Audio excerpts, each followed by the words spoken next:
আসসালামু আলাইকুম। আজকের এই ভিডিওতে আমি ডায়াবেটিস সম্পর্কে আলোচনা করব। একজন মানুষের দেহে ডায়াবেটিস কিভাবে সংঘটিত হয়, সেটির মেকানিজম সম্পর্কে বিস্তারিত আলোচনা করব আজকের এই ভিডিওতে। এবং হাতে কলমে বুঝিয়ে দেব যে কোন হরমোনের অভাবে এবং কোন অর্গানের সমস্যার কারণে আমাদের দেহে মূলত ডায়াবেটিস হয়ে থাকে।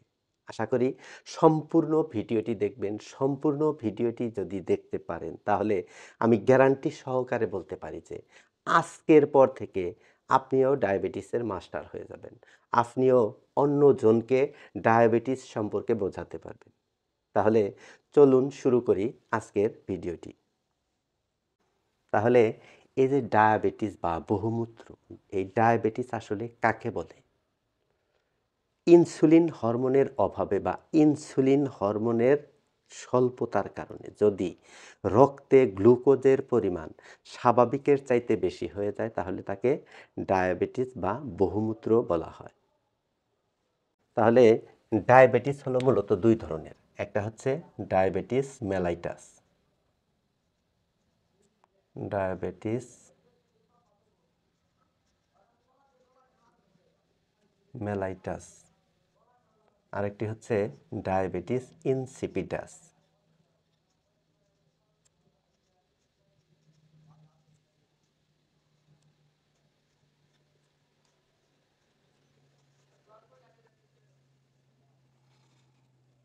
তাহলে ডায়াবেটিস হচ্ছে মূলত দুই ধরনের। একটা হচ্ছে ডায়াবেটিস মেলাইটাস এবং আরেকটি হচ্ছে ডায়াবেটিস ইনসিপিটাস। সুগারজনিত কারণে যে বহুমূত্র হয় তাকে বলে ডায়াবেটিস মেলাইটাস এবং সুগার ছাড়া যদি বহুমূত্র হয় তাহলে তাকে বলে ডায়াবেটিস ইনসিপিটাস। তাহলে আমরা আজকে আলোচনা করব মূলত হচ্ছে যে এই ডায়াবেটিস মেলাইটাস, এই শর্করার বৃদ্ধির কারণে বা শর্করার পরিমাণ বাড়ার কারণে যে ডায়াবেটিস হয়, গ্লুকোজের মাত্রা অতিরিক্ত বাড়ার কারণে যে ডায়াবেটিস হয় সেটা হচ্ছে ডায়াবেটিস মেলাইটাস। এই ডায়াবেটিস মেলাইটাস নিয়েই মূলত আজকের আলোচনা। এই ডায়াবেটিস মেলাইটাস হচ্ছে আবার মূলত দুই ধরনের। একটা হচ্ছে type 1 diabetes, type 1 diabetes mellitus, যেটিকে মূলত আইডিডিএম বলা হয়, অর্থাৎ insulin dependent diabetes mellitus.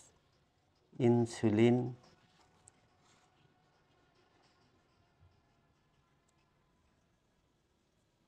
Dependent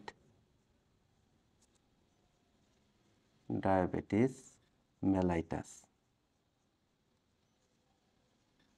বা মেলিটাস। তাহলে টাইপ 1 ডায়াবেটিস মেলাইটাস হচ্ছে আইডিডিএম, অর্থাৎ ইনসুলিন ডিপেন্ডেন্ট ডায়াবেটিস মেলাইটাস। এই টাইপের ডায়াবেটিস মেলাইটাসে রোগীকে পুরোপুরি ইনসুলিনের উপর নির্ভরশীল হতে হয়, অর্থাৎ ইনসুলিন ব্যতীত তার ঔষধে এই ধরনের ডায়াবেটিসে কোনো কাজ করে না। অর্থাৎ এই ধরনের ডায়াবেটিসকে কন্ট্রোল করতে হলে মূলত ইনসুলিন দিয়েই কন্ট্রোল করতে হয় রোগী। এই কারণে এই ডায়াবেটিসের নাম হচ্ছে টাইপ 1 ডায়াবেটিস বা ইনসুলিন ডিপেন্ডেন্ট ডায়াবেটিস মেলাইটাস। এই ডায়াবেটিসটাকে কন্ট্রোল করতে হলে মূলত ইনসুলিন দিয়েই কন্ট্রোল করতে হয়। রোগীকে ঔষধ দিয়ে এই ডায়াবেটিস কন্ট্রোল করা সম্ভব হয় না। এই কারণে এই ডায়াবেটিসের নাম হচ্ছে যে ইনসুলিন ডিপেন্ডেন্ট ডায়াবেটিস মেলাইটাস, যেটি টাইপ 1 ডায়াবেটিস। এটি হচ্ছে সবচাইতে ভয়াবহ এবং সবচাইতে মারাত্মক ডায়াবেটিস, টাইপ 1 ডায়াবেটিস। তারপর 2 নাম্বার হচ্ছে যে type 2 diabetes mellitus, type 2 diabetes mellitus. এটা আবার হচ্ছে NIDDM, অর্থাৎ নন insulin dependent diabetes mellitus, non insulin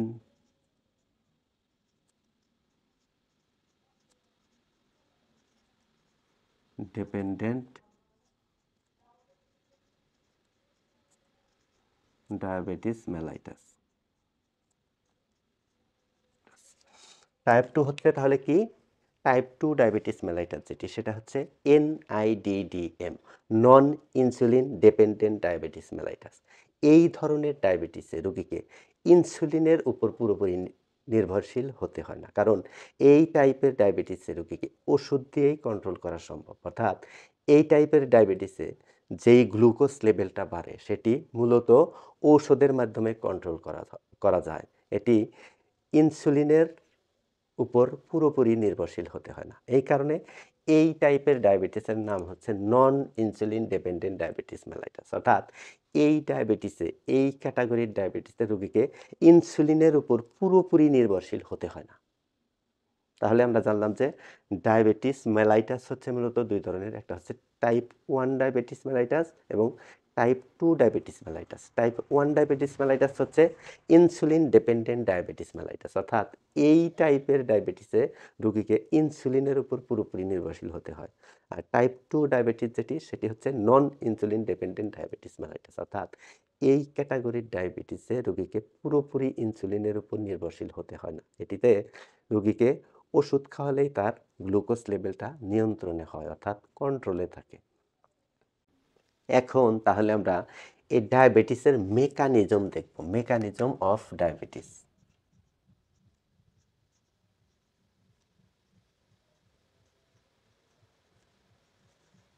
mechanism of diabetes অর্থাৎ আমাদের দেহে ডায়াবেটিস কিভাবে সংগঠিত হয়, কোন হরমোনের অভাবে মূলত ডায়াবেটিস আমাদের শরীরে সংগঠিত হয়, সেই বিষয়টা আমরা হাতে কলমে এখন দেখব।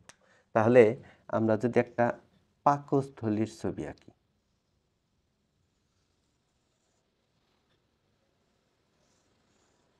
এটা হচ্ছে আমাদের একটি পাকস্থলী বা স্টমাক।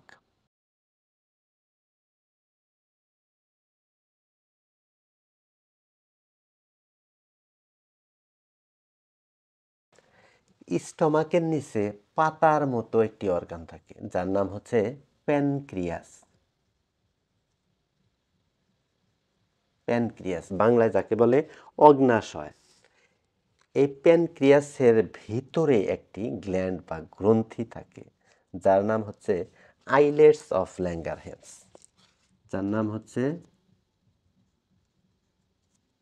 Islets of Langerhans.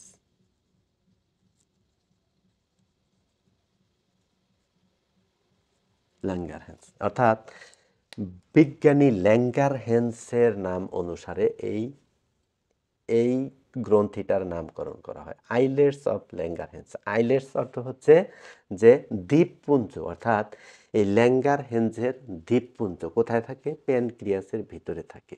এই যে গ্ল্যান্ড প্যানক্রিয়াসের ভিতরে আইলেটস অফ ল্যাঙ্গারহ্যান্স,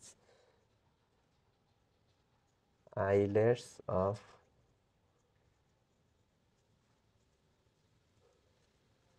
ল্যাঙ্গারহ্যান্স, এই আইলেটস অফ ল্যাঙ্গারহ্যান্সের মধ্যে দুটি সেল থাকে, দুটি কোষ থাকে। একটা নাম হচ্ছে আলফা সেল, আলফা সেল, এবং একটি নাম হচ্ছে বিটা সেল। এখন এই আলফা সেল থেকে একটা হরমোন নিঃসরণ হয় যেটার নাম হচ্ছে গ্লুকাগন হরমোন। গ্লুকাগন হরমোন, এই গ্লুকাগন হরমোন কি করে? এই গ্লুকাগন হরমোন মূলত গ্লুকোজকে বাড়িয়ে দেয়, গ্লুকোজ ইনক্রিজ করে। আর এই বিটা সেল থেকে একটা হরমোন নিঃসরণ হয়, এটার নাম হচ্ছে ইনসুলিন হরমোন। ইনসুলিন হরমোন, এটার কাজ কি? এটা মূলত গ্লুকোজ লেভেলকে কমিয়ে দেয়, গ্লুকোজকে ডিক্রিজ করে। তাহলে আমাদের যে স্টমাকের নিচে একটি অর্গান থাকে যার নাম হচ্ছে প্যানক্রিয়াস। সেই প্যানক্রিয়াসের মধ্যে একটা গ্রন্থি বা গ্ল্যান্ড থাকে যার নাম হচ্ছে আইলেটস অফ ল্যাঙ্গারহ্যান্স। এই আইলেটস অফ ল্যাঙ্গারহ্যান্সের মধ্যে আবার দুটি সেল থাকে, একটা নাম হচ্ছে আলফা সেল, একটি নাম হচ্ছে বিটা সেল। আলফা সেল থেকে এক ধরনের হরমোন নিঃসরণ হয় যেটার নাম হচ্ছে গ্লুকাগন হরমোন, যেটি মূলত রক্তের গ্লুকোজের মাত্রাকে বেশি করে, অর্থাৎ বাড়িয়ে দেয়, ইনক্রিজ করে। এবং বিটা সেল থেকে একটা হরমোন নিঃসরণ হয় যেটার নাম হচ্ছে ইনসুলিন হরমোন। এই ইনসুলিন হরমোন হচ্ছে যে রক্তের অতিরিক্ত গ্লুকোজের মাত্রাকে নিয়ন্ত্রণ করে। রক্তের মধ্যে যদি অতিরিক্ত গ্লুকোজ হয়ে যায় সেইটাকে নিয়ন্ত্রণ করে মূলত হচ্ছে এই ইনসুলিন হরমোন। মূলত এই ইনসুলিন হরমোনের ঘাটতির কারণেই আমাদের শরীরে মূলত ডায়াবেটিস মেলাইটাস হয়ে থাকে। টাইপ 2 ডায়াবেটিস যেটা আমরা বলি সেটা হয়ে থাকে মূলত এই ইনসুলিন হরমোনের কারণে। এখন এই যে গ্লুকাগন হরমোন গ্লুকোজ লেভেল বাড়িয়ে দিল এবং ইনসুলিন হরমোন গ্লুকোজ লেভেল কমিয়ে দিল বা রক্তের মধ্যে অতিরিক্ত গ্লুকোজ যেটা সেটার মাত্রা নিয়ন্ত্রণ করলো। এই যে নিয়ন্ত্রণ করে ইনসুলিন হরমোন এবং গ্লুকাগন হরমোন যে বাড়িয়ে দেয়, এই প্রসেসিংটা বা এই প্রসেসটা আসলে কিভাবে হয় সেইটি আমরা এখন দেখব। এখন ইনসুলিন হরমোন তো অতিরিক্ত গ্লুকোজ নিয়ন্ত্রণ করলো, সেটা কোষের মধ্যে পাঠিয়ে দিল এবং বাকি যে অবশিষ্ট অংশ সেটি হচ্ছে কোষের যে পাওয়ার হাউস মাইটোকন্ড্রিয়া, সেই মাইটোকন্ড্রিয়ার মধ্যে পাঠিয়ে দিল। এখন এই গ্লুকাগন হরমোন কিভাবে কাজ করে, গ্লুকাগন হরমোন কিভাবে কাজ করে, এইটা হচ্ছে মূলত আবার ভিন্নধর্মী বা উল্টা। আমাদের প্রথমে দরকার ছিল কত, 500 কিলো ক্যালোরি দরকার ছিল, 500 কিলো ক্যালোরি গ্লুকোজ আমার আজকের দিনের দরকার। এখন কোনো কারণে আমি আজকে রোজা রেখেছি, যে আমি কোনো কিছু আজকে খাইনি, বা কোনো কারণে আমি কোনো জায়গায় গিয়ে আটকে পড়েছি, কোনো কাজের চাপে আমার কোনো খাবার খাওয়া ওই দিন হয়নি। তাহলে এই যে রক্তের মধ্যে কি গ্লুকোজ সেই দিন আমার শূন্য, রক্তের মধ্যে কোনো গ্লুকোজ আমার নাই। এখন রক্তের মধ্যে যদি গ্লুকোজ না থাকে তাহলে এই সেল বা কোষ গ্লুকোজ কিভাবে পাবে? এই সেল বা কোষ তখন এই গ্লুকোজ কিভাবে পাবে? আর সেলের মধ্যে যদি গ্লুকোজ না যায়, সেলের মধ্যে যদি ফ্যাটি অ্যাসিড না যায়, সেলের মধ্যে যদি অ্যামাইনো অ্যাসিড না যায়, তাহলে আমরা শক্তি কিভাবে পাবো? তখন এই যে গ্লুকাগন হরমোন, এই গ্লুকাগন হরমোন তখন এই যে মাইটোকন্ড্রিয়ার মধ্যে স্টোর করা আছে গ্লুকোজ, সেই গ্লুকোজটাকে মূলত কোষের মধ্যে নিয়ে যায়। কিভাবে? এই গ্লুকাগন হরমোন এসে এই যে মাইটোকন্ড্রিয়ার মধ্যে অতিরিক্ত গ্লুকোজ এটিপি রূপে জমা আছে, এইখান থেকে মূলত সেলের মধ্যে পৌঁছে দেয়। এইভাবে হচ্ছে গ্লুকাগন হরমোন কাজ করে। তাহলে ইনসুলিন হরমোন কি করলো? আমাদের দৈনন্দিন অ্যাক্টিভিটিসের জন্য ধরলাম আমার 500 কিলো ক্যালোরি গ্লুকোজ দরকার, সেখানে আমি 2000 কিলো ক্যালোরি বেশি খেয়ে ফেলেছি, অর্থাৎ 1500 কিলো ক্যালোরি বেশি খেয়ে ফেলছি। 500 দরকার, আমি 2000 খেয়েছি। এখন এই যে 1500 কিলো ক্যালোরি বেশি হলো রক্তের মধ্যে, সেইটা হচ্ছে নিয়ন্ত্রণ করে মূলত এই ইনসুলিন হরমোন। ইনসুলিন হরমোন কিভাবে নিয়ন্ত্রণ করলো? অতিরিক্ত গ্লুকোজ সেইটা হচ্ছে কোষের মধ্যে দিয়ে দিল এবং তারপর যে বাকি গ্লুকোজটা সেটা হচ্ছে যে কোষের পাওয়ার হাউস মাইটোকন্ড্রিয়া সেটার ভিতরে ঢুকিয়ে দিল। এইভাবে কাজ করলো হচ্ছে ইনসুলিন হরমোন। এবং গ্লুকাগন হরমোন কিভাবে কাজ করলো? আমার দরকার হচ্ছে 500 কিলো ক্যালোরি, আমি কোনো ক্যালোরি সেদিন ইনটেক করলাম না বা কোনো ক্যালোরি সেই দিন আমি খাইলাম না, ভাত রুটি চিনি মাংস কোনো কিছুই আমি খাইলাম না, ফ্যাট জাতীয় খাবারও খেলাম না, গ্লুকোজ জাতীয় খাবারও খাইলাম না এবং প্রোটিন জাতীয় খাবারও খেলাম না। এখন আমাদের কোষের মধ্যে তো গ্লুকোজ লাগবে, কোষের মধ্যে তো ফ্যাটি অ্যাসিড লাগবে, কোষের মধ্যে অ্যামাইনো অ্যাসিড লাগবে, তাহলেই তো আমরা শক্তি পাবো। কারণ আমাদের দেহটা হাজার হাজার লক্ষ লক্ষ কোটি কোটি সেল দ্বারা তৈরি, কয়েকটি সেল মিলে হয় একটা টিস্যু, কয়েকটি টিস্যু মিলে হয় একটি অর্গান এবং কয়েকটা অর্গানের সমন্বয় হচ্ছে আমাদের বডি স্ট্রাকচার, সম্পূর্ণ দেহ। তাহলে এই গ্লুকাগন হরমোন তখন এই যে স্টোর করা যে গ্লুকোজ সেইটি মূলত সেলের মধ্যে নিয়ে দেবে। তাহলে এই মেকানিজমে মূলত হচ্ছে কাজ করে ইনসুলিন হরমোন এবং গ্লুকাগন হরমোন। এই ডায়াবেটিস মেলাইটাস আসলে কি কারণে হয়? আমরা জানি যে ইনসুলিনের মাত্রা যদি কমে যায়, অর্থাৎ ইনসুলিন যদি উৎপন্ন না হতে পারে, তাহলেই মূলত রক্তে গ্লুকোজের মাত্রা বেড়ে যায়। এই যে ইনসুলিন হরমোন সেটা কোথা থেকে নিঃসরণ হচ্ছে? সেটা হচ্ছে বিটা সেল থেকে নিঃসরণ হচ্ছে। বিটা সেল কোথায় থাকে? আইলেটস অফ ল্যাঙ্গারহ্যান্সের ভিতরে থাকে দুটি সেল, একটার নাম হচ্ছে আলফা সেল, একটার নাম হচ্ছে বিটা সেল। এই আইলেটস অফ ল্যাঙ্গারহ্যান্স আবার কোথায় থাকে? প্যানক্রিয়াসের ভিতরে। এই যে বিটা সেল যেখান থেকে ইনসুলিন হরমোন নিঃসরণ হয়, এই বিটা সেল যদি কোনো কারণে নষ্ট হয়ে যায় বা বিটা সেল যদি কার্যকারিতা হারিয়ে ফেলে বা বিটা সেলের কার্যকারিতা যদি নষ্ট হয়ে যায় এবং সেখান থেকে যদি পর্যাপ্ত পরিমাণে ইনসুলিন হরমোন নিঃসরণ না হতে পারে, তাহলে কি হয়? এই যে আমার রক্তের মধ্যে গ্লুকোজের মাত্রা অতিরিক্ত পরিমাণে বেড়ে যায়। কী কারণে বেড়ে যায়? এই যে আমি দরকার 500 ক্যালোরি, সেখানে খেয়ে ফেললাম 2000 কিলো ক্যালোরি। এই যে 1500 কিলো ক্যালোরি এখানে বেশি হয়ে গেল, এইটাকে নিয়ন্ত্রণ করবে তো মূলত এই ইনসুলিন হরমোন। এখন এই ইনসুলিন হরমোন যদি নিঃসরণ না হতে পারে বিটা সেল থেকে, তাহলে এই অতিরিক্ত গ্লুকোজটাকে নিয়ন্ত্রণ করবে কে? অতিরিক্ত গ্লুকোজ নিয়ন্ত্রণ করেই তো এই ইনসুলিন হরমোন এই কোষের মধ্যে গ্লুকোজ দেয়। প্রত্যেকটা কোষের ভিতরে ভিতরে গ্লুকোজ দেয় কে? এই ইনসুলিন হরমোন। এই ইনসুলিন হরমোন যদি নষ্ট হয়ে যায়, ইনসুলিন হরমোন যেখান থেকে বের হয়, সিক্রেশন হয় বিটা সেল, সেই বিটা সেলের কার্যকারিতা যদি নষ্ট হয়ে যায়, তাহলে এখান থেকে যে অতিরিক্ত গ্লুকোজ, সেই গ্লুকোজ কমাতে পারবে না এবং প্রত্যেকটা কোষের মধ্যে গ্লুকোজ ঢুকাতে পারবে না এবং অতিরিক্ত গ্লুকোজ যেটা মাইটোকন্ড্রিয়ার মধ্যে সংরক্ষণ করে রাখে, সেটাও সংরক্ষণ করতে পারবে না। ফলে কি হবে? রক্তে গ্লুকোজের মাত্রা অতিরিক্ত বেড়ে যাবে এবং কোষ গ্লুকোজ শূন্য হয়ে যাবে, অর্থাৎ কোষের মধ্যে কোনো গ্লুকোজ পৌঁছাতে পারবে না, কারণ কোষের মধ্যে গ্লুকোজ নিয়ে যায় হচ্ছে মূলত ইনসুলিন হরমোন। তাহলে কি হলো? রক্তে গ্লুকোজের মাত্রা অতিরিক্ত পরিমাণে বেড়ে গেল এবং কোষের মধ্যে কোনো গ্লুকোজ পৌঁছাতে পারলাম না এবং কোষের ভিতরে যে স্টোর হাউস আছে বা পাওয়ার হাউস আছে মাইটোকন্ড্রিয়া, সেই মাইটোকন্ড্রিয়ার ভিতরেও গ্লুকোজ এটিপি রূপে জমা থাকে না। এই কারণেই মূলত তখন রক্তের মধ্যে শর্করার পরিমাণ বেড়ে যায়, গ্লুকোজের পরিমাণ বেড়ে যায়।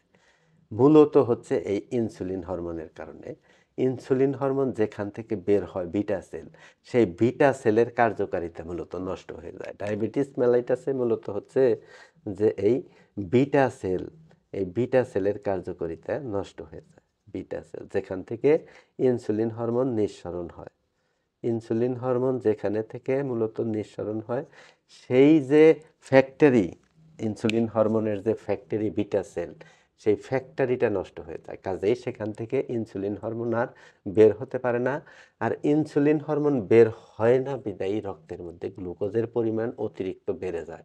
রক্তের থেকে পর্যাপ্ত পরিমাণ গ্লুকোজ সেল পায় না, সেলের ভিতরে কোনো গ্লুকোজ থাকে না এবং সেলের ভিতরে যে পাওয়ার হাউস মাইটোকন্ড্রিয়া, সেটার মধ্যেও কোনো গ্লুকোজ থাকে না, কারণ ইনসুলিন হরমোন অকেজো হয়ে যায়। ইনসুলিন হরমোন তখন এই রক্তের অতিরিক্ত গ্লুকোজের মাত্রা নিয়ন্ত্রণ করতে পারে না, বিধায়ী রক্তের মধ্যে গ্লুকোজের মাত্রা এত বেড়ে যায় এবং এই কন্ডিশনকেই মূলত ডায়াবেটিস মেলাইটাস বলা হয়।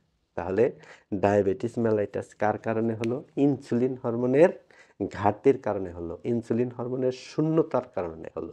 এই কারণে ডায়াবেটিস মেলাইটাস এর সংজ্ঞা হলো যে ইনসুলিন হরমোনের স্বল্পতার কারণে বা ইনসুলিন হরমোনের অভাবে যদি রক্তে শর্করার পরিমাণ স্বাভাবিক মাত্রার চাইতে বেড়ে যায়, তখন তাকে ডায়াবেটিস মেলাইটাস বা বহুমূত্র বলা হয়। এখন ডায়াবেটিসকে বহুমূত্র কেন বলা হয়?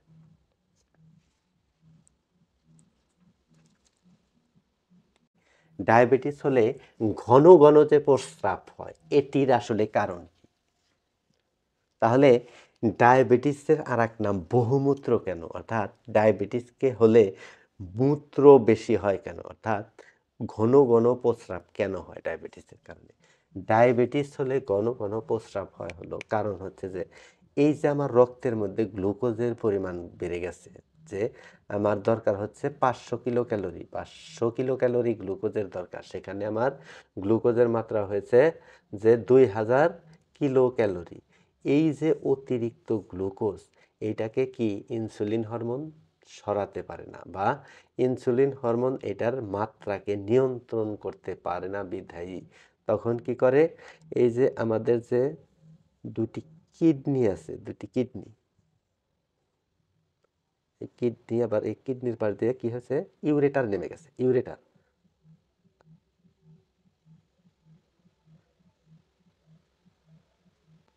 এই দুইটা হচ্ছে ইউরেটার।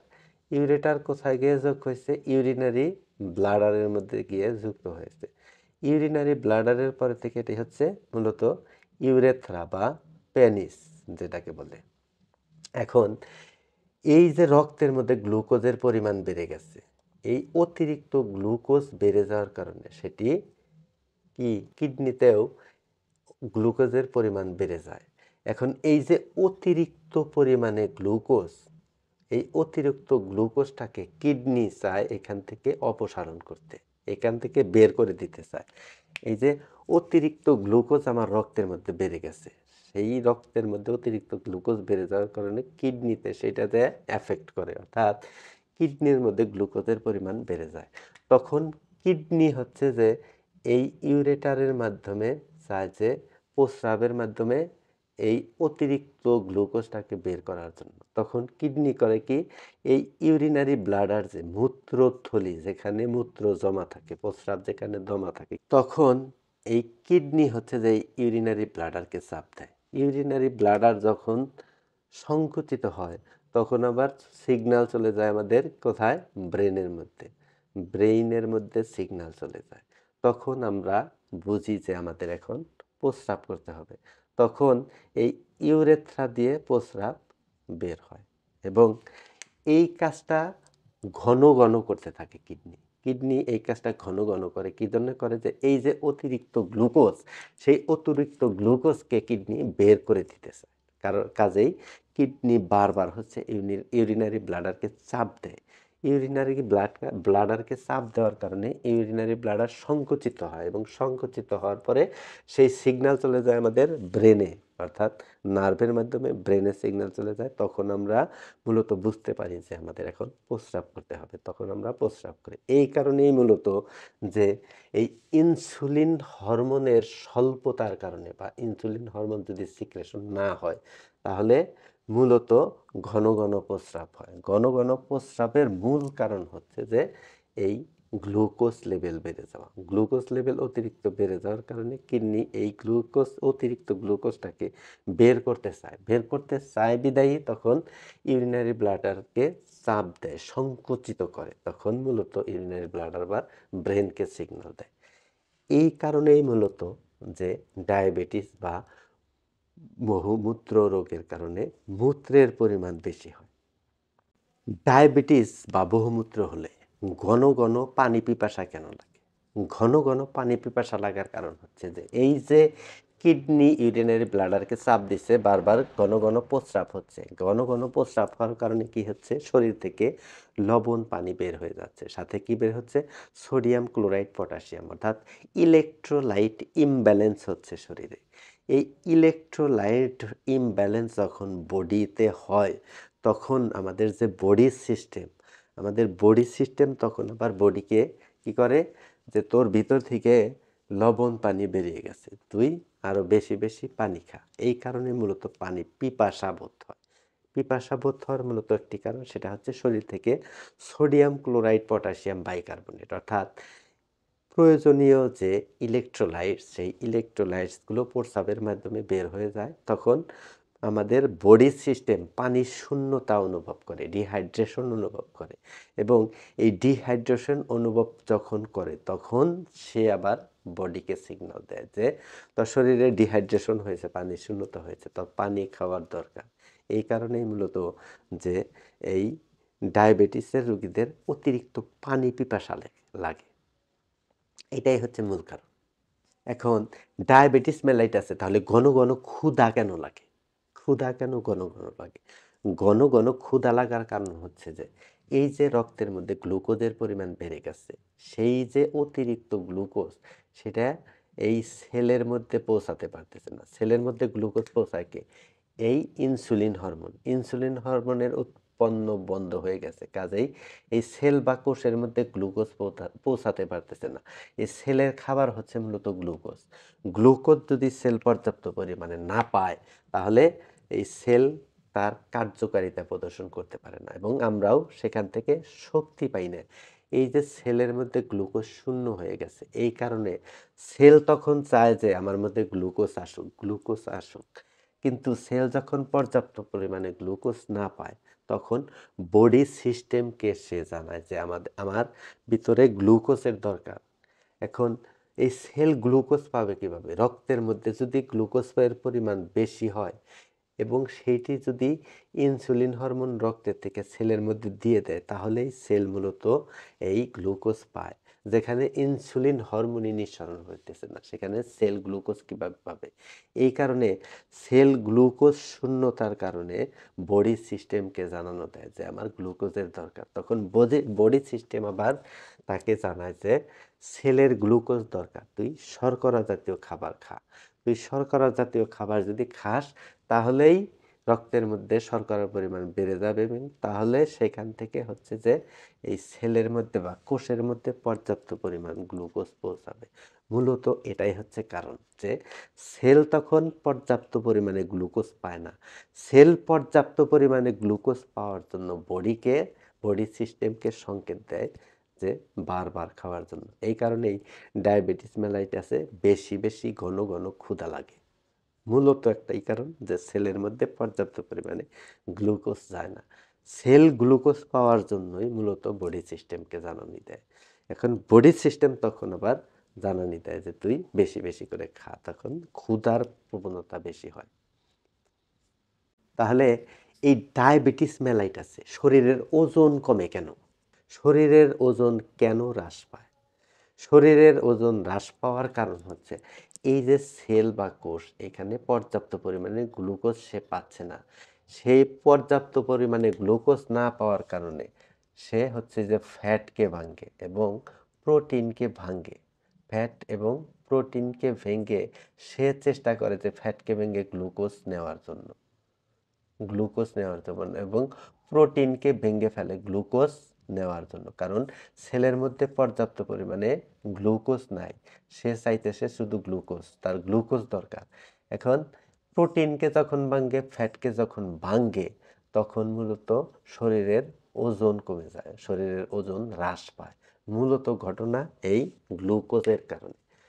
অর্থাৎ সেল যখন পর্যাপ্ত পরিমাণে গ্লুকোজ না পায়, তখন সে ফ্যাট এবং প্রোটিনকে ভেঙে সেখান থেকে গ্লুকোজ নেওয়ার চেষ্টা করে।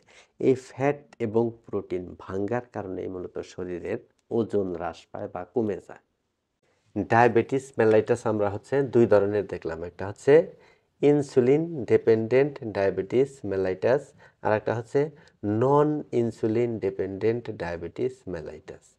এই ইনসুলিন ডিপেন্ডেন্ট ডায়াবেটিস মেলাইটাস হচ্ছে যে এই যে বিটা সেল, সেই বিটা সেলের কার্যকারিতা পুরোপুরি নষ্ট হয়ে যায়, সেখান থেকে ইনসুলিন হরমোন একদম নিঃসরণ বন্ধ হয়ে যায়। এই কারণেই এটা হচ্ছে ইনসুলিন ডিপেন্ডেন্ট ডায়াবেটিস মেলাইটাস, মানে বিটা সেল থেকে ইনসুলিন হরমোন সিক্রেশন একদম বন্ধ হয়ে গেছে।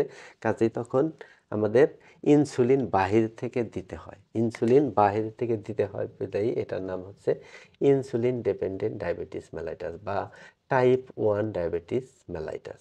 টাইপ 1, এটার নাম হচ্ছে টাইপ 1। আর নন ইনসুলিন ডিপেন্ডেন্ট ডায়াবেটিস মূলত কিসের কারণে হলো? যে বিটা সেল থেকে যে ইনসুলিন হরমোন সিক্রেশন হচ্ছে, এটা যতটুকু দরকার ততটুকু সিক্রেশন হচ্ছে না, পরিমাণে কম সিক্রেশন হচ্ছে। এই কারণে এই নন ইনসুলিন ডিপেন্ডেন্ট ডায়াবেটিসে পুরোপুরি ইনসুলিনের উপর নির্ভর হতে হয় না। এই ক্ষেত্রে ওষুধ দিয়েই মূলত এই গ্লুকোজ লেভেলটাকে নিয়ন্ত্রণ করা যায়। অর্থাৎ ওষুধ দিয়ে এই অতিরিক্ত গ্লুকোজটাকে নিয়ন্ত্রণ করা যায়। যেই গ্লুকোজটা রক্তের মধ্যে অতিরিক্ত পরিমাণে বেড়ে গেছে, ওষুধ দিলে সেই গ্লুকোজটা মূলত কোষের মধ্যে কিছু পায় এবং মাইটোকন্ড্রিয়ার মধ্যে কিছু সংরক্ষিত অবস্থায় থাকে। তাহলে আইডিডিএম হচ্ছে যে বিটা সেলের কার্যকারিতা পরিপূর্ণভাবে নষ্ট হয়ে যায়, আর এনআইডিডিএম যেটা নন ইনসুলিন ডিপেন্ডেন্ট ডায়াবেটিস মেলাইটাস, এই ক্ষেত্রে হচ্ছে যে বিটা সেলের কার্যকারিতা মোটামুটি ভালো থাকে, কিন্তু যতটুকু ইনসুলিন হরমোন সিক্রেশন হওয়ার কথা ততটুকু ইনসুলিন হরমোন নিঃসরণ সেখান থেকে হয় না। এইবার আসেন যে ডায়াবেটিস হলে কি কি লক্ষণ প্রকাশ পায়, symptoms of diabetes mellitus. Symptoms অর্থাৎ লক্ষণ কি কি থাকে, symptoms of diabetes mellitus. Diabetes মেলাইটাসের লক্ষণ কি কি থাকে? ডায়াবেটিস মেলাইটাসের প্রথম লক্ষণ হচ্ছে ঘন ঘন প্রস্রাব, যেটাকে বলে পলিইউরিয়া। পলিইউরিয়া অর্থাৎ ঘন ঘন প্রস্রাব হয়। ঘন ঘন প্রস্রাব কী কারণে ডায়াবেটিসের ক্ষেত্রে হয়? ডায়াবেটিসের ক্ষেত্রে ঘন ঘন প্রস্রাব হওয়ার কারণ হচ্ছে যে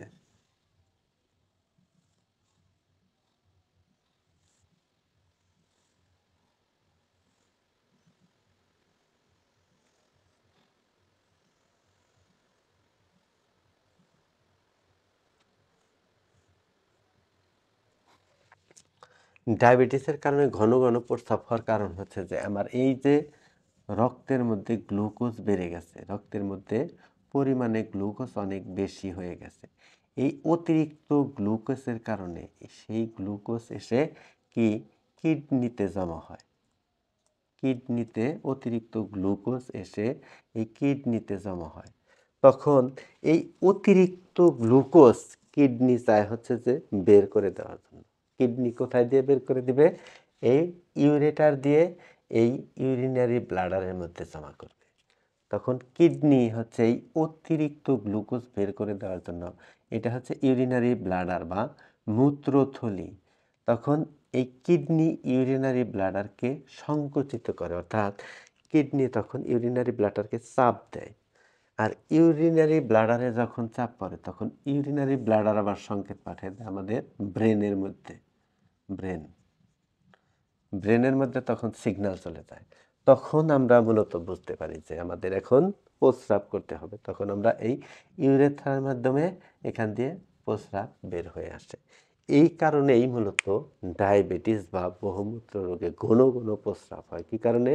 মূলত রক্তের মধ্যে অতিরিক্ত গ্লুকোজ বেড়ে গেছে। সেই গ্লুকোজ যখন কিডনিতে আসে, কিডনি চায় যে অতিরিক্ত গ্লুকোজগুলো প্রস্রাবের মাধ্যমে বের করে দেওয়ার জন্য। তখন কিডনি ইউরিনারি ব্লাডারকে চাপ দেয় এবং ইউরিনারি ব্লাডার তখন সংকুচিত হয়। যখন ইউরিনারি ব্লাডার সংকুচিত হয় তখন সিগন্যাল চলে যায় আমাদের ব্রেনে, তখন মূলত প্রস্রাব হয়। এই কারণেই মূলত ডায়াবেটিসের ক্ষেত্রে ঘন ঘন প্রস্রাব হয়।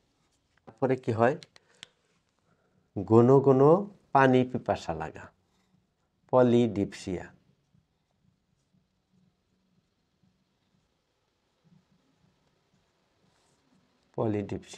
ঘন ঘন পানি পিপাসা লাগা, পানি পিপাসা ঘন ঘন লাগা।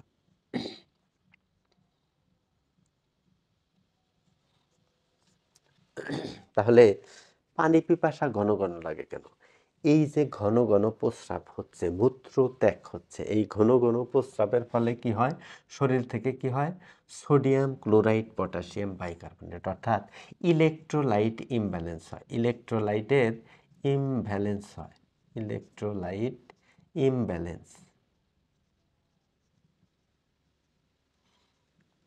ইলেকট্রোলাইটের যখন ইমব্যালেন্স হয় তখন আমাদের বডি সিস্টেম আমাদেরকে বলে যে তোর শরীরে এখন ডিহাইড্রেশন হয়েছে, তোর রিহাইড্রেশন করা দরকার শরীরটাকে, অর্থাৎ শরীর থেকে পর্যাপ্ত পরিমাণে লবণ পানি বের হয়ে গেছে। এই কারণে বডি সিস্টেম তখন সাড়া দেয়, তখন বলে যে শরীরকে পানিযুক্ত করতে হবে, এখন তোর পানি খেতে হবে। এই কারণে ডায়াবেটিসের রোগীদের ঘন ঘন পানি পিপাসা লাগে। তারপর কি লক্ষণ প্রকাশ পায়? তারপর হচ্ছে যে ঘন ঘন ক্ষুধা লাগা, ঘন ঘন ক্ষুধা, ঘন ঘন ক্ষুধা লাগা। এটা কি কারণে হয়? ঘন ঘন ক্ষুধা লাগাটা কি কারণে হয়? ঘন ঘন ক্ষুধা লাগা হয় কারণ হচ্ছে যে এই যে রক্তের মধ্যে গ্লুকোজ বেড়ে গেছে, এখন সেল কোনো গ্লুকোজ পাচ্ছে না, সেলের গ্লুকোজ দরকার। সেলের মধ্যে গ্লুকোজ পৌঁছে দেয় কে? Insulin hormone. Insulin hormone secretion বন্ধ হয়ে গেছে, বিটা সেল পুরোপুরি ব্লক, বিটা সেল নষ্ট হয়ে গেছে, ইনসুলিন হরমোন সিক্রেশন হতে পারতেছে না। এখন এই ইনসুলিন হরমোন রক্তের থেকে যে গ্লুকোজ এই কোষের ভিতরে পৌঁছাবে সেই কাজটা করতে পারতেছে না। কাজেই এই কোষ তখন গ্লুকোজ শূন্য হয়ে যায়। আর কোষ যখন গ্লুকোজ শূন্য হয়ে যায় তখন কোষ শুধু গ্লুকোজ চায়, গ্লুকোজ চায়, গ্লুকোজ চায়। যে কোষের কি দরকার? গ্লুকোজের দরকার। এই কোষ গ্লুকোজ পায় না বিধায়ী তখন বডি সিস্টেমকে সে মেসেজ দেয় যে আমার গ্লুকোজের দরকার। গ্লুকোজ আসবে কিভাবে? আমরা যদি শর্করা জাতীয় খাবার খাই তাহলে রক্তের মধ্যে গ্লুকোজ যখন বাড়বে তখন ইনসুলিন হরমোন আবার এই গ্লুকোজটা কোষের ভিতরে দিয়ে দেবে। তাই এই কোষ মনে করে যে রক্তের মধ্যে হয়তো গ্লুকোজের পরিমাণ নাই বা গ্লুকোজ কমে গেছে, সেই কারণে এই কোষ চায় যে গ্লুকোজ আসুক এবং সেই কারণেই মূলত বারবার ক্ষুধার প্রবণতা হয়, যে বারবার ক্ষুধা লাগিয়ে দেয়, যে ক্ষুধা লাগলেই সে কি খাবে, শর্করা জাতীয় খাবার খাবে, কার্বোহাইড্রেট জাতীয় খাবার খাবে। আর কার্বোহাইড্রেট যখন অতিরিক্ত পরিমাণে খাবে তখন রক্তের মধ্যে বেশি হয়ে যাবে এবং রক্তের থেকে তখন ইনসুলিন হরমোন কোষের মধ্যে দেবে, কিন্তু সেই কাজটা তো হয় না। এই কারণেই মূলত ডায়াবেটিস রোগীদের ঘন ঘন ক্ষুধা লাগে, মূলত হচ্ছে যে কোষের মধ্যে পর্যাপ্ত পরিমাণে গ্লুকোজ থাকে না, এই কারণে মূলত ঘন ঘন ক্ষুধা লাগে। আর কি হয়, ওজন কমে যায়, ডায়াবেটিসের রোগীদের ওজন কমে যায়, ওজন হ্রাস পায়, ওজন হ্রাস পায়। এইটা কি কারণে হয়?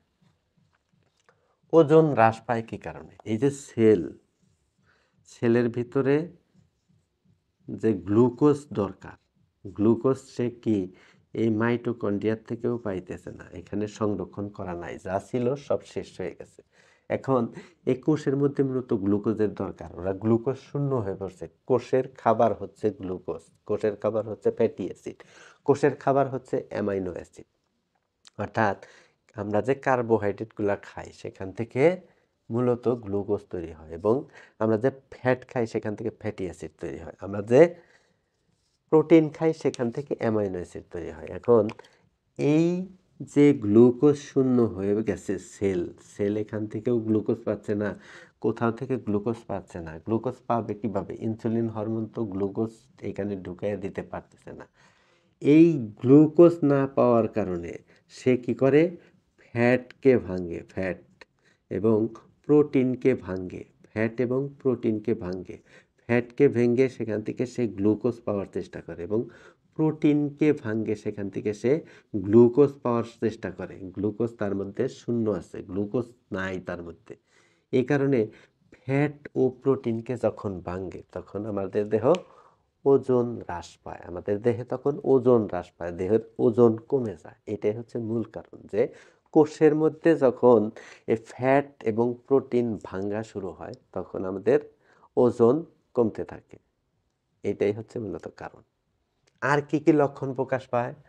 আর হচ্ছে সেক্সুয়াল টেন্ডেন্সি লো হয়ে যায়, অর্থাৎ সেক্সুয়াল টেন্ডেন্সি লো হয়ে যায়,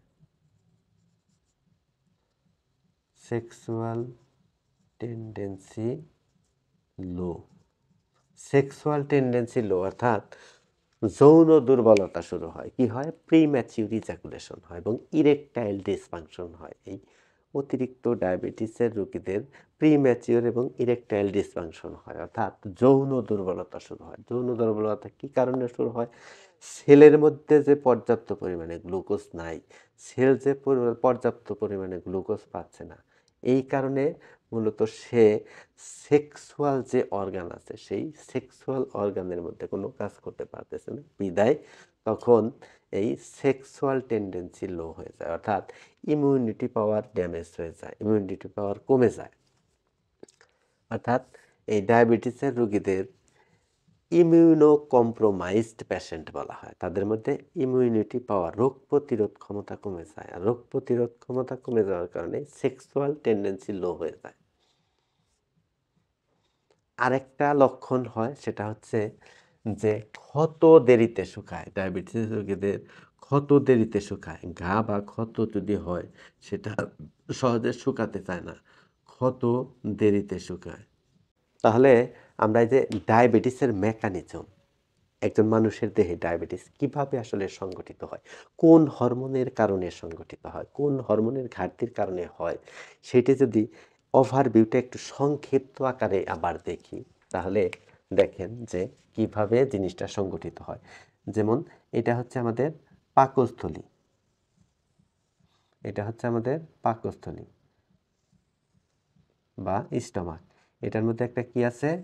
এটার মধ্যে হচ্ছে একটা অর্গান আছে যার নাম হচ্ছে প্যানক্রিয়াস, বাংলায় যাকে বলে অগ্ন্যাশয়। এটা হচ্ছে স্টমাক এবং এটা হচ্ছে পাকস্থলী। এটা হচ্ছে প্যানক্রিয়াস। প্যানক্রিয়াসের ভিতরে একটা গ্ল্যান্ড আছে, সেটার নাম হচ্ছে আইলেটস অফ ল্যাঙ্গারহ্যান্স। সেই আইলেটস অফ ল্যাঙ্গারহ্যান্সের গ্ল্যান্ডের ভিতরে দুটি সেল থাকে, একটা নাম হচ্ছে একটা নাম হচ্ছে আলফা সেল আর একটা নাম হচ্ছে বিটা সেল। একটা নাম হচ্ছে আলফা সেল এবং একটি নাম হচ্ছে বিটা সেল। তাহলে এই আলফা সেল থেকে একটা হরমোন নিঃসরণ হয়, সেটার নাম হচ্ছে গ্লুকাগন। এবং এই বিটা সেল থেকে একটা হরমোন নিঃসরণ হয়, সেটার নাম হচ্ছে ইনসুলিন হরমোন, ইনসুলিন। এখন এই গ্লুকাগন হচ্ছে গ্লুকোজ লেভেলটাকে বাড়িয়ে দেয়, গ্লুকোজ লেভেলটাকে ইনক্রিজ করে, আর এই ইনসুলিন হরমোন হচ্ছে গ্লুকোজ লেভেলটাকে কমিয়ে দেয়, মানে ডিক্রিজ করে। কিভাবে করলো?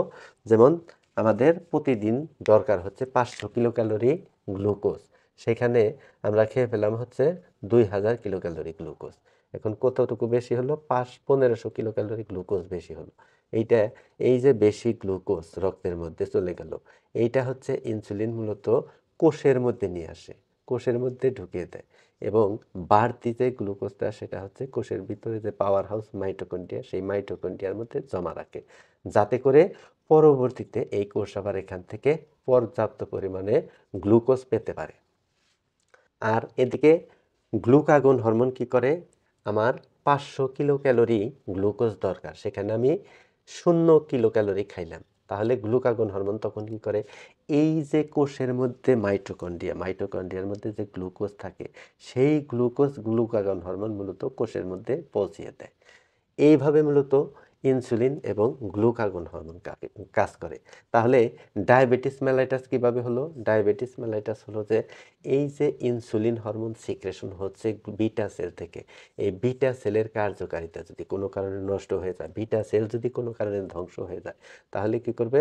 তাহলে যে অতিরিক্ত যে গ্লুকোজ রক্তের মধ্যে তৈরি হচ্ছে, এইটার ভারসাম্য সে রক্ষা করতে পারবে না। অর্থাৎ ইনসুলিন হরমোন যদি সিক্রেশন না হয়, তাহলে এই রক্তের মধ্যে অতিরিক্ত গ্লুকোজের মাত্রা নিয়ন্ত্রণ করতে পারে না, তখন গ্লুকোজ লেভেলটা রক্তের মধ্যে অতিরিক্ত পরিমাণে বেড়ে যায় এবং সেখান থেকে এই গ্লুকোজ পর্যাপ্ত পরিমাণে কোষের মধ্যে পৌঁছায় না। অর্থাৎ কোষের মধ্যে গ্লুকোজ পৌঁছায় হলো মূলত ইনসুলিন হরমোন, ইনসুলিন হরমোনই সেখান থেকে সিক্রেশন হচ্ছে না, বিদায় সেলগুলো কি গ্লুকোজ শূন্য হয়ে পড়ে এবং গ্লুকোজ শূন্য হওয়ার ফলে সেখানে থেকে বিভিন্ন সমস্যাগুলো ক্রিয়েট হয়। মূলত ইনসুলিন হরমোনের ঘাটতির কারণেই রক্তের মধ্যে গ্লুকোজের পরিমাণ মূলত বেড়ে যায়। এই হচ্ছে মূলত মেকানিজম।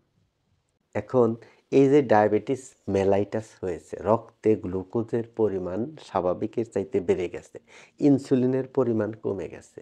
এখন এইটাকে ডায়াগনোসিস করবে কিভাবে, বা এটাকে শনাক্ত করা যায় কিভাবে, কোন কোন ইনভেস্টিগেশন করে মূলত এই ডায়াবেটিস রোগ শনাক্ত করা যায়? ডায়াবেটিসকে শনাক্ত করার জন্য প্রয়োজনীয় ইনভেস্টিগেশন কি কি আছে? ইনভেস্টিগেশন বা পরীক্ষা নিরীক্ষা। ইনভেস্টিগেশনের মধ্যে হচ্ছে যে এফবিএস বা fasting blood sugar, fasting blood sugar এবং RBS, random blood sugar.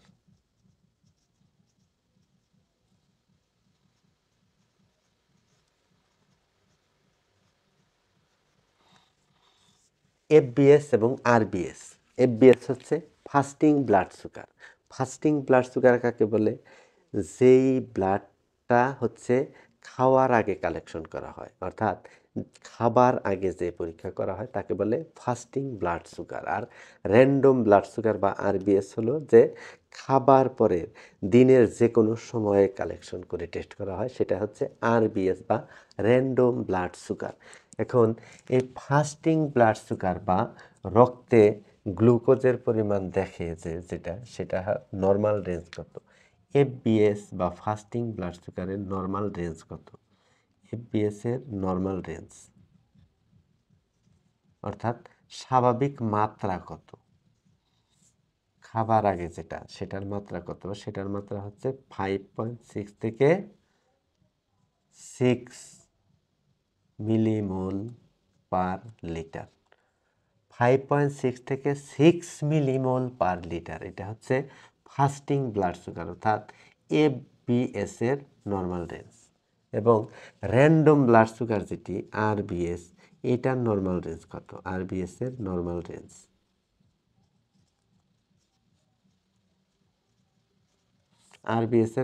Range হচ্ছে up to 7.8 millimole per litre. অর্থাৎ ফাস্টিং ব্লাড সুগারের নর্মাল রেঞ্জ হচ্ছে 5.6 থেকে 6 মিলিমোল পার লিটার। আর আরবিএস বা র্যান্ডম ব্লাড সুগারের রেঞ্জ হচ্ছে যে up to 7.8 millimole per litre. এখন এর চাইতে যদি ব্লাড গ্লুকোজ লেভেল বেশি হয় তাহলে আমরা ধরবো যে এটি ডায়াবেটিস মেলাইটাস। এখন এই ডায়াবেটিস মেলাইটাসের ট্রিটমেন্ট বা চিকিৎসা কি? ডায়াবেটিস মেলাইটাস হচ্ছে একটি দীর্ঘস্থায়ী রোগ। এটি ওষুধে পুরোপুরি যায় না, এটিকে কন্ট্রোল করে রাখতে হয়।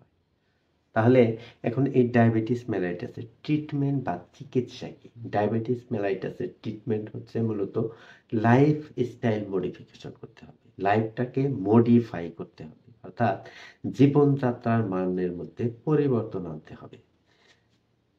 প্রত্যেক দিন অন্তত 30 থেকে 45 মিনিট করে এক্সারসাইজ করতে হবে, ফিজিক্যাল এক্সারসাইজ, হার্ডলি এক্সারসাইজ করতে হবে, অর্থাৎ শরীর থেকে ঘাম ঝরাতে হবে, অতিরিক্ত ফ্যাট বার্ন করতে হবে।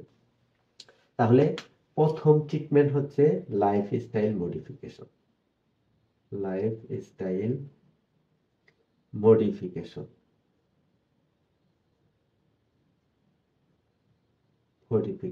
অর্থাৎ লাইফটাকে মডিফাই করতে হবে। তারপর হচ্ছে ডায়েট কন্ট্রোল করতে হবে, এক্সারসাইজ করতে হবে, ফিজিক্যাল এক্সারসাইজ প্রত্যেক দিন অন্তত 30 থেকে 45 মিনিট করে ফিজিক্যাল এক্সারসাইজ করতে হবে, হার্ড ওয়ার্কিং করতে হবে। তারপর হচ্ছে ড্রাগ, মেডিসিন। এখন ড্রাগের মধ্যে আমরা কি দিতে পারি? যদি glucose level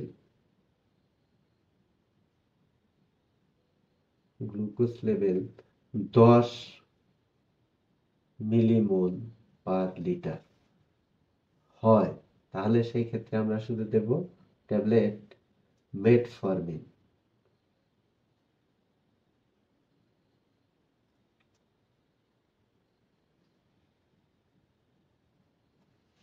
metformin 500 milligram BD, সকালে একটা রাত্রে একটা, 10 দিন পর আবার গ্লুকোজ লেভেলটা টেস্ট করতে হবে, করে পরবর্তী ট্রিটমেন্ট দিতে হবে। এবং যদি গ্লুকোজ লেভেল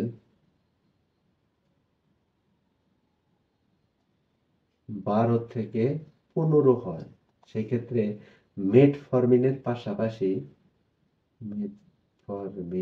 পাশাপাশি দিতে হবে গ্লিবেনক্লামাইড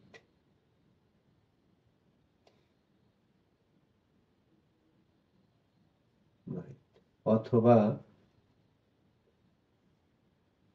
গ্লাইমেপিরিড অথবা গ্লিক্লাজাইড।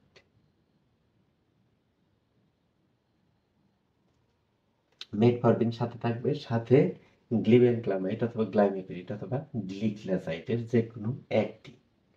আর যদি গ্লুকোজ লেভেল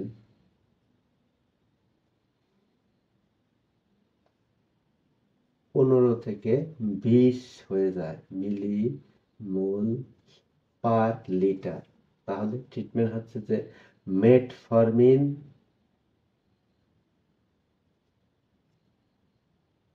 এবং লিনাগ্লিপটিন।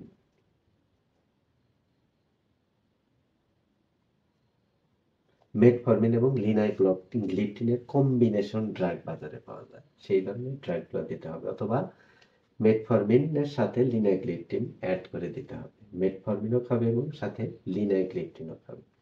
তাহলে এই হলো মূলত প্রাথমিক একটা ট্রিটমেন্ট।